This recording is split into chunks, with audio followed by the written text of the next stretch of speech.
عمرك سألت نفسك تبدأ برمجة إزاي؟ أو كلمة بيزك يعني إيه في البرمجة أساسًا؟ طب تعال نفهمها مع بعض واحدة واحدة. بما إن ناس كتير سألتني الفترة اللي فاتت على السوشيال ميديا، يا إبراهيم أبدأ برمجة إزاي وأتعلم إيه في الأول في الأساسيات؟ حبيت أعمل فيديو ده وأوضح لك الطريقة خطوة بخطوة عشان تبقى عارف تبدأ منين وتروح على فين. أول حاجة لازم تعرفها، لو سألت أي حد تقول له إزاي أبدأ برمجة هيقول لك ابدأ بالبيزك. بس السؤال هنا يعني إيه بيزك أصلًا؟ ببساطة البيزك هي المدخل لعالم البرمجة، وهي اللي هتفهمك مفاهيم البرمجة الأساسية، وهي اللي هتبني عليها كل حاجة بعد كده. يعني لو الأساس ضعيف كل اللي بعده هيقع. هتبدأ إزاي بقى؟ قدامك اتجاهين، الاتجاه الأول تبدأ بكورس CS50 المقدم من جامعة هارفارد، واحدة من أهم وأعرق الجامعات في العالم، واللي بيقدم الكورس البروفيسور ديفيد مالان، واللي فعلا طريقته في الشرح خرافية. والأجمل إن الكورس مجاني متوفر على منصة إيدكس. باقي تفاصيل الكورس هنتكلم عنها في فيديو تاني بإذن الله. والاتجاه التاني إنك هتبدأ تختار لغة برمجة معينة وتبدأ تتعلم بيها. ناس كتير هتقولك بايثون، جافا سكريبت، جافا وغيرهم من اللغات،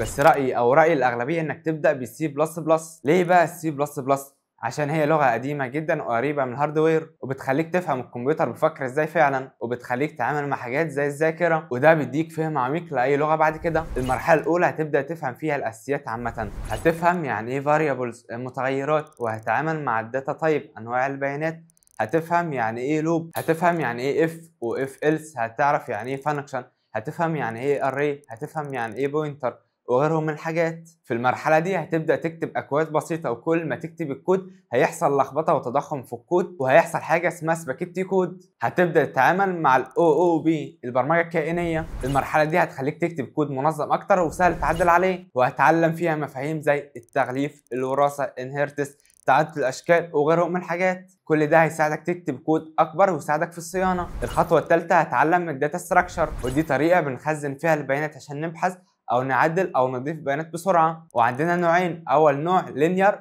اللي فيه ستاك وكوي، النوع الثاني نون لينير هتعلم فيها التري والجراف. الخطوه الرابعه الالجوريزم. الخوارزميات ببساطه هي طريقه حل مشكله بخطوات معينه، وبنقيم الخوارزميه حسب حاجتين مهمين، السرعه تايم كومبلكسيتي، والمساحه زي سبيس كومبلكسيتي. الاربع مراحل اللي احنا اتكلمنا عليهم هتلاقيها في صندوق الوصف روابط لشرح الحاجات دي.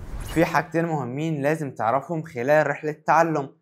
اول حاجه حل مشاكل البروبلم سولفينج، وتاني حاجه مهاره البحث السيرش سكيلز. اول مهاره حل المشاكل البروبلم سولفينج، انك تحاول تحل مشاكل بنفسك، يعني لو في مشكله في الكود او في ايرور انك تحاول تشوف المشكله فين وتحاول تلاقي لها حل. هتبدا تحل مشاكل ازاي؟ في موقع اسمه كود فورسز موجود عليه مسائل كتير، مثلا لشيت اسيوط او مسائل موجوده عامه. شيت اسيوط متقسم لتوبكس، وكل توبك بيتكلم عن جزء معين على المراحل اللي احنا اتعلمناها. تاني حاجة مهارة البحث، انك ازاي هتدور على حل المشكلة اللي كانت موجودة عندك، بمعنى انك حصل ايرور في جزء معين في الكود، انت ازاي هتحل المشكلة دي؟ هتحل المشكلة من خلال انك تعمل سيرش على المشكلة دي على جوجل، على جيت هاب، ازاي تدور على حلول ليها. ولو برضه انت مش فاهم اي حاجة في الكود، كاتب حاجة غلط، مش فاهم اي معلومة، لازم تعمل عليها سيرش وتبدأ تفهمها، ايا كان على اليوتيوب، على جوجل، على اي منصه بالمنصات. خلي عندك اكتر من مصدر، ما تكتفيش باجابه واحده او مصدر واحد.